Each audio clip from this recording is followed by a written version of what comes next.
morning, kids, or afternoon. I think most of you know me. I'm JR Tate. I go to Mount Pleasant Community Church. And anybody doesn't like adventure? Of course, we all like adventure. And today I'm going to take you on one of the best adventures you could ever enjoy. We're going to hike the Appalachian Trail together. Now you say, what's the Appalachian Trail? Well, it's a footpath that runs all the way from Georgia to Maine. Goes through 14 states, and we'll show you on a map here. As you can get a little good view there. It starts in North Georgia and goes all the way up to northern Maine. And you say, well, how far is that? Well, it's 2,200 miles.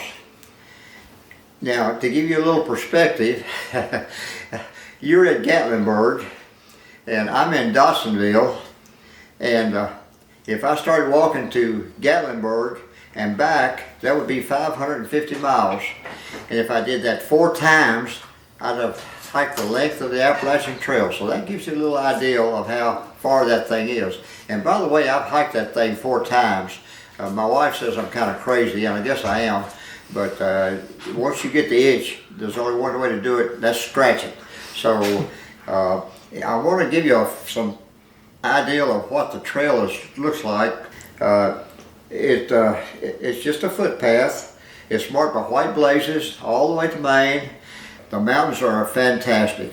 You get out in the mountains and you look around you and you say, man, I am so small and God's creation is so big. And it gives you a little feel of what it's like to have Him in your hip pocket when you're hiking out here. The trail just goes through some beautiful country. The high elevations where no trees grow, the trail is, you can't put a white blaze down on the ground, so you build up rocks, and we call that a cairn, and we put white blazes on that, and that lets us know where to go. And sometimes you gotta watch where you're going. You just can't look around and listen to your radio. You gotta watch, because sometimes that trail drops off pretty steep. Sometimes it gets a little foggy up there and you just get on through it. Sometimes it's just fantastic the way the trail goes. You get great views of lakes. That's up at Rangeley, Maine. Another view. And sometimes you get clouds that kind of cloud up everything. It's almost like you could walk right across those clouds to the other side. And sometimes you're in the clouds. And sometimes the trail gets a little rocky. That's called Rocksylvania. You people call it Pennsylvania. And you'll wear up a whole pair of hiking boots going through Pennsylvania, because it's just rock, rock, rock, rock. But then you get used to it. And lo and behold, you found some unusual things out on the trail. Look at what I found up on that mountaintop. I found an American flag painted there. And sometimes people take pity on you, and they'll put a ladder up where you can not have to grab and do the best way you can, but you just walk right up that ladder, and you really appreciate that, the kindness of somebody that's done that. And sometimes you get in some tight spots. That's my hiking partner in 2006, a ranger dog, and he got through it okay. Now we had another one there called the Lemon Squeeze, and if you're a little too wide, there's a little other trail that goes around to the top of it, and you can get around it, but no respectable hiker would ever do that. You're just going to have to struggle through the best way you can. That's the Lemon Squeeze. And look at there, what you have to go up through sometimes. That's up in Pennsylvania. That's Grayson Highland State Park. There's ponies up there, actually the little horses. And that's a beautiful place to hike. Sometimes you're lucky enough to not have to wade through a creek. You get a bridge, and you really appreciate that. Speaking of bridges, that's the lowest spot on the Appalachian Trail. That's Bear Mountain Bridge up in New York, just outside of New York City. And it's a suspension bridge. And when I went across it in '98, the wind was blowing so ferociously that the bridge was going like that. And cars were driving right across it, but I'm struggling to keep my footing as I got across, but you do. And sometimes you get across the best way you can. Now, those logs were a little rough, by the way. Those are some, I guess you'd call them moose or mises, I'm not sure which. But every once in a while you get a great view of wildlife, and the moose, that was one of the high spots of my trip, just seeing those out there. And a peaceful campsite one night, canoes there if hikers wanted to go out and float around. I was too tired to do it though. Now, Maine has very few bridges, and the way you get across the streams up in Maine is you ford them. And the Kennebec River, they had a girl drowned there one year, and so the Appalachian Trail Conference decided to subsidize a canoe to take you across. And that was, they did paint a white blaze on the bottom of the canoe so that you were still on the Appalachian Trail when you went across. And there's another one of the main streams that you get across the best way you can. Look what I found out in the woods. An old saw by an old stump. Somebody had cut that tree many years ago, for a logging industry apparently. And old ruins out in the woods, those have stories to tell. An old chimney from a cabin that was once there.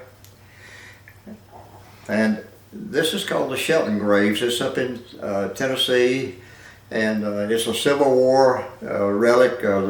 Some Union soldiers came back to recruit, and the Confederates heard they were coming, and they went up and they massacred all of them, and they buried 2 nephews there and a little boy, the Shelton Graves, and that's a very solemn place.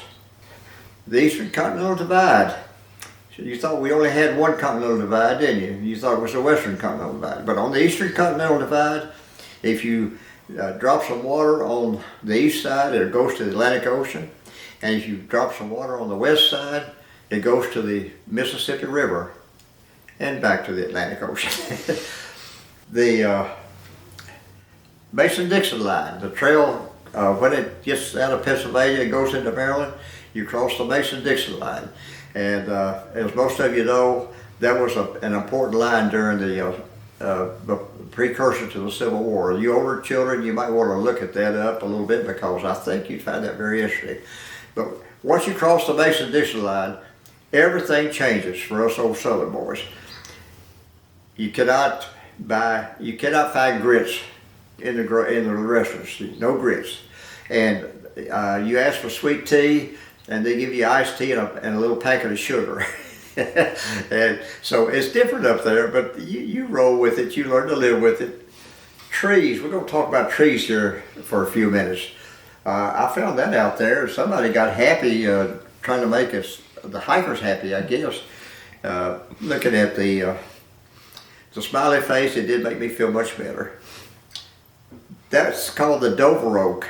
It's up in New York, and it's the second largest oak on the Appalachian Trail. And I didn't step around it, but it's a lot of steps around it. And there's another artistic endeavor on the trees. Now, let's talk about trees for a minute. Trees are your friends out there in the woods. If you ever get lost, by the way, you find you a tree and you stay where you got lost, and you hug that tree, and that tree will become your friend, and they will find you eventually, because the tree is keeping you there. If you go off into the woods, traipsing around, they may never find you. So if you get lost, you realize you're lost, find you a nice tree and hug it, and sit down beside it and even talk to it, and it'll make you feel better, and it may make the tree feel better. That tree there, it has been eaten too much. It needs to go on a diet. That tree can see and smell. Isn't that amazing? As you walk by that tree, it probably records you, say, well, yeah, that's number 10,962, and I keep counting. Look, and trees can hear. Look at those ears on that tree. Isn't that fantastic? Some trees like to wear hats. and that's a big mushroom, but it sure looks like a hat. I love these right here. These are called the kissing trees, and they're up in Virginia. And a lot of hikers come by with their sweethearts, and they stand beside the tree and they get their picture taken, and they kiss. That tree has an attitude problem. There's a hornet's nest right there. And I put my tent up right underneath that hornet's nest. I woke up the next morning and hornets were buzzing. And I thought, my partner, Fraser dog, was tending right not too far from me. I said, I think I'll have a little fun this morning.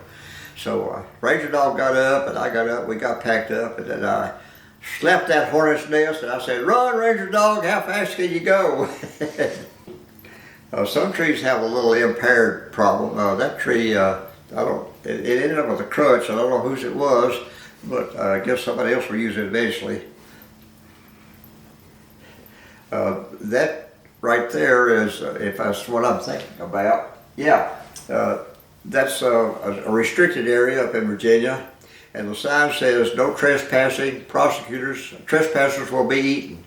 Sometimes the trail gets a little confusing. You don't know. It says go that way one way, and it says go that way the other way, and so you just wonder which way should I go. But you get it worked out eventually. And sometimes you just got to have a little fun. Now, my wife, before I could hike the Appalachian Trail, she said you got to get more insurance, and you got to get that insurance that pays double if something happens to you, where you get eaten by a bear or you fall off the side of the trail. Well, every hike I tried to give her a chance to get that insurance double. So in 2006, I said, I'm going to get out as far on McAfee's Knob up there in Virginia as I can, and Ranger dog, you take my picture and see if we can get her to have get that double insurance. Well, she didn't get it.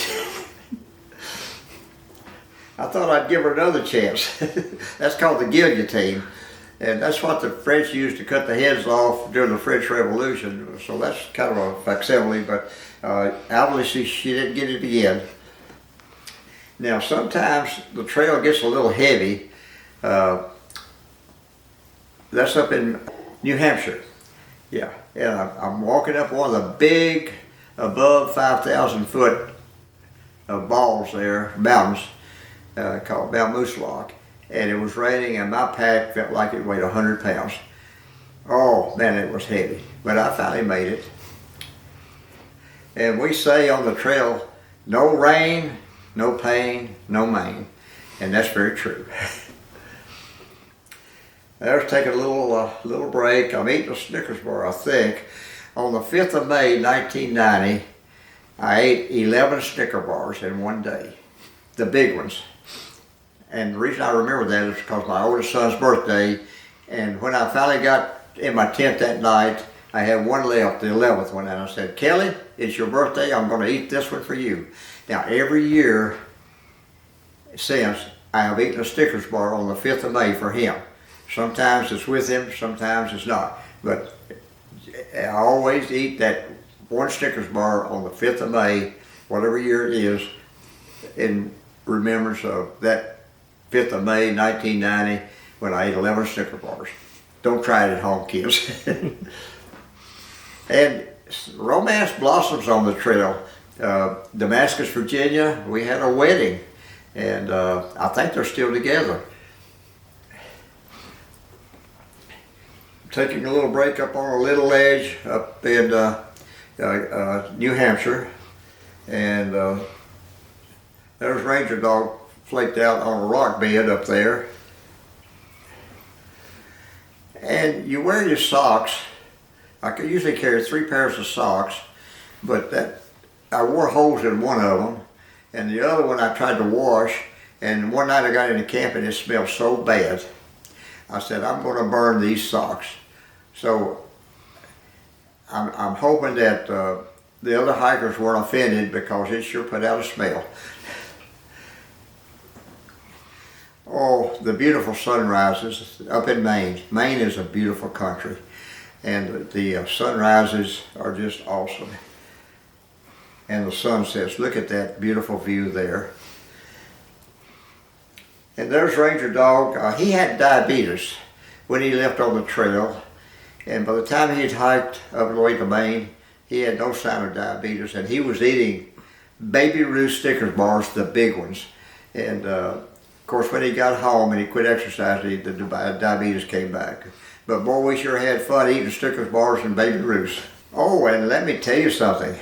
I always carried bread with me, and I would squeeze it down just as much as I could, and I would break off a hunk, and then I would chase it with squeezed parquet. The reason I had to do that because I was losing so much weight because I couldn't eat all the calories I needed to keep the weight up. And your body is going to eat one way or the other, and if you're not feeding it through your mouth, it's going to eat your muscle mass. So that's something to remember, kids. But anyway, that squeezed parquet, it made that bread go down really good. I think I'm taking a barefoot break there. I had my boots off, and you got to do that. I try to take a break about once or twice a day. If you don't, your body starts breaking down, and you just you get to where you can't function and think properly, and you're getting in bad shape when you get there. So I always try to take that break once or twice a day, and have my boots out, my feet, and then go on. Oh, and let me tell you, in 2006, some of my grandchildren decided they wanted to hike through Maryland with me. So they met us at Harper's Ferry, where you go into West Virginia. My wife brought them all up there, and my oldest son and two of his daughters, and Ranger Dog and myself, and two other grandchildren, and we left to hike Maryland. It was only 42 miles, but still 42 miles on the trail is 42 miles. And the first shelter that night, they're just having the biggest time. We put them up in the balcony of this shelter, up in the loft, and there was a big spider up there, but they run the spider off and everything was good then. And they had a tent with them, and so that was my tent, but it was a big one. I lit them, and that was big enough to get them all in. Now, Ranger Dog sent them out to get some wood for a campfire, and there wasn't a lot of dry, dead woods laying around, but they came back with what they could find, and the one girl, Jessie, had a little stick about that long. And Ranger Dog said, that's just not going to do it. He sent her back out, so she got 3 sticks.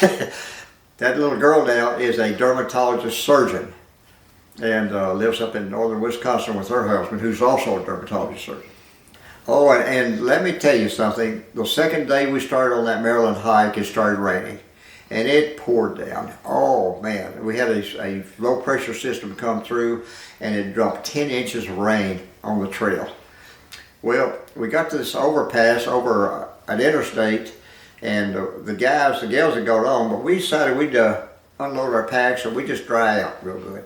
So here we are sitting up on this overpass, and cars driving underneath, and they're waving at us and something, yelling, hippies, hippies. But we got dried out, we went on.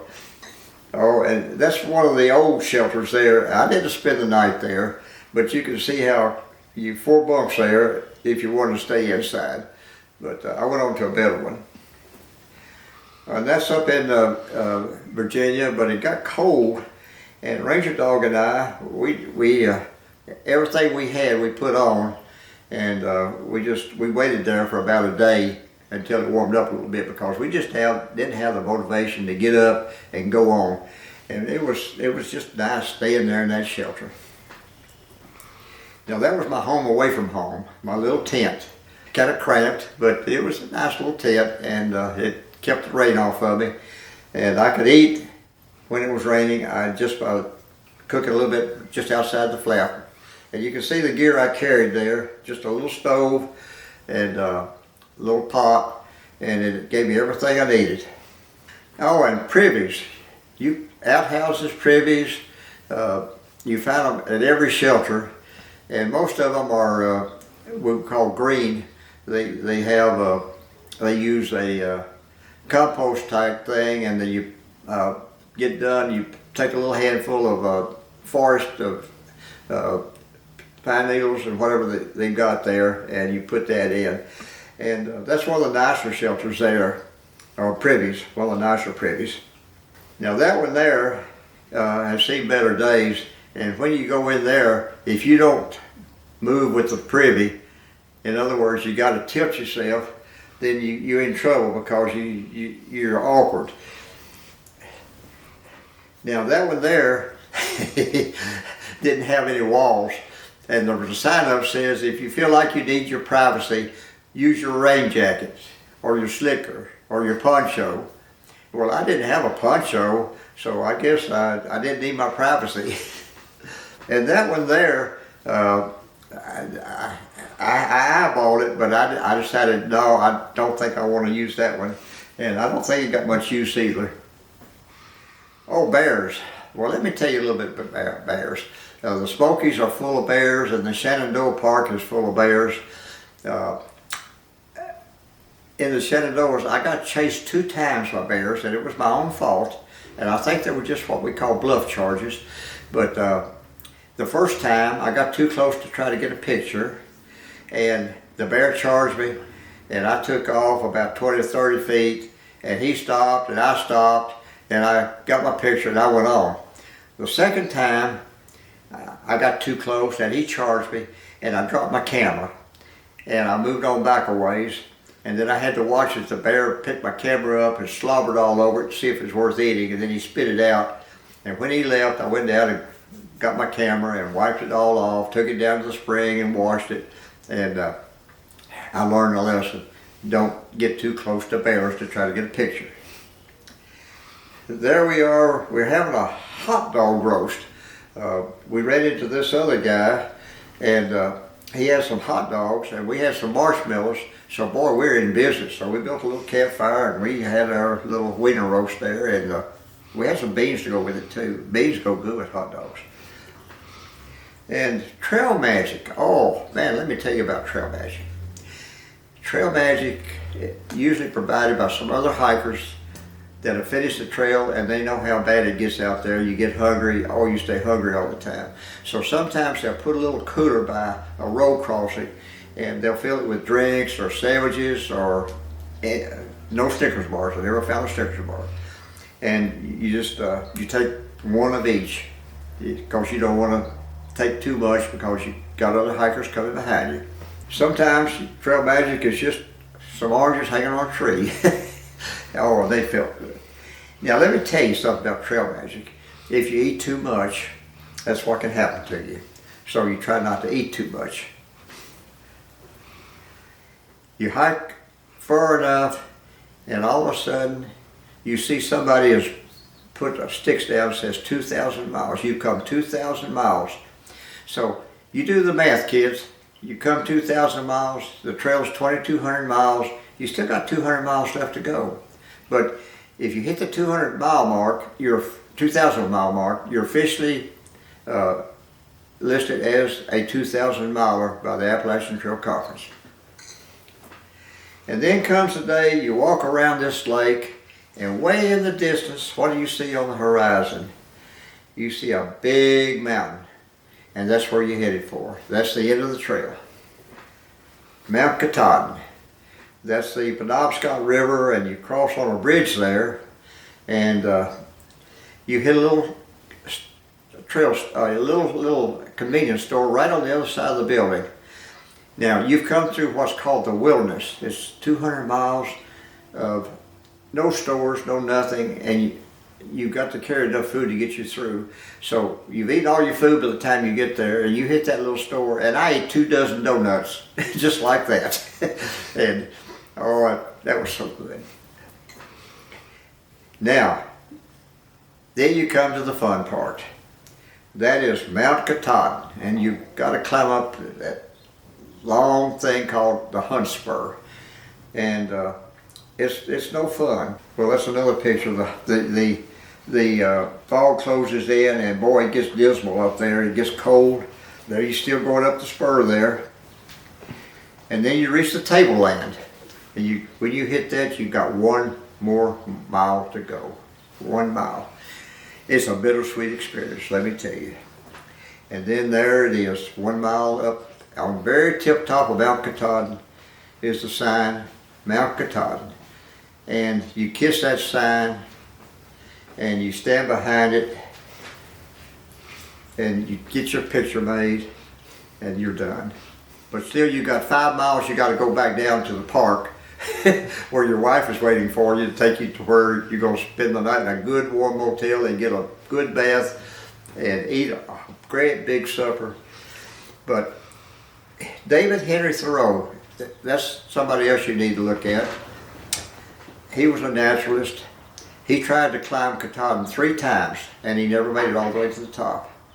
And I'll read this to you right here. It said, "It were as well to be educated in the shadow of a mountain as in more classic shade. Some will remember, no doubt, not only that they went to college, but that they went to the mountains." Now, I like that, but I like this one better. John Muir, one of our great naturalists, who, with President Theodore Roosevelt, was responsible for getting some of our great national parks going. I think he hit the nail right on the head when he said, "Climb the mountains and get their glad tidings. Nature's peace will flow into you as sunshine flows into trees. The winds will blow their own freshness into you, and the storms their energy. And cares will fall away from you like the leaves of autumn." Isn't that just beautiful? That's why I hike the Appalachian Trail. Thanks, kids, for listening to me. For this old guy, I'm sorry I couldn't be there with you. And by the way, I wanted to tell you, my name is JR, but I go by Model T when I'm out on the trail. And if you go out on the Appalachian Trail as a hiker and you don't have a trail name, they're going to give you one, and it may be over something stupid that you do and you're stuck with it for the whole hike. Now, my wife, bless her, I was out on a practice hike, came in late on a Sunday. Monday morning, I'm in the bathroom shaving, and she comes up behind me and said, "I don't know why you want to go out and do that old trail." Said, "You're starting to look like an old Model T." Now, my grandfather had a Model T, and when I was a little kid, Henry Ford made thousands of them. And my grandpa paid $200 for his. Now that Model T would go anywhere on those old Kentucky muddy lanes, those little skinny tires. And if it broke down, he'd just go up to the barn and he'd get some wire and he could usually fix it. And the bad thing about the Model T, if you were going up a hill, all the gas went out the front. And so the gas would go to the back of the tank and you couldn't get up the hill, so you'd have to turn it around and back up the hill so all the gas would run back to the front again. And then when you get to the top of the hill, you could turn around and go on. But I thought, well, that old Model T, when I was a little kid, riding on those old country roads with my grandpa, it seldom broke down. It was slow and steady and reliable. And then I thought, well, that's what I want to be on the Appalachian Trail. So I turned to my wife and I said, "Thanks, honey, for my trail name." Kids, I hope you have a great vacation Bible school, and thanks for your time. And go hiking, because you get a little bit of what God has given us that many people don't enjoy. You get out to the woods and you can see His handiwork, and it kind of refreshes you, rejuvenates you, and it makes life a little more worth living. Have a great vacation Bible school.